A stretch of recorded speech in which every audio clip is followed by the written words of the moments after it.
Good morning po. Ngayon pong araw na to, araw ng Sabado ay mag-a-adjust ng preno ng ating ah, sasakyan. So, adjust po natin kasi medyo malalim na yung preno, malalim na apakan at saka yung handbrake niya ay mataas na rin hilahin. So, turo ko sa inyo kung paano po mag-adjust. So, ayan. Ito lang yung mga gamit ko. No?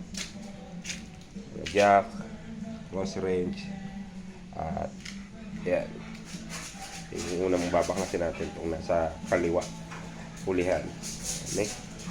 Lilinisin na rin natin yan at i-check na rin ng brake shoe kung makapal pa.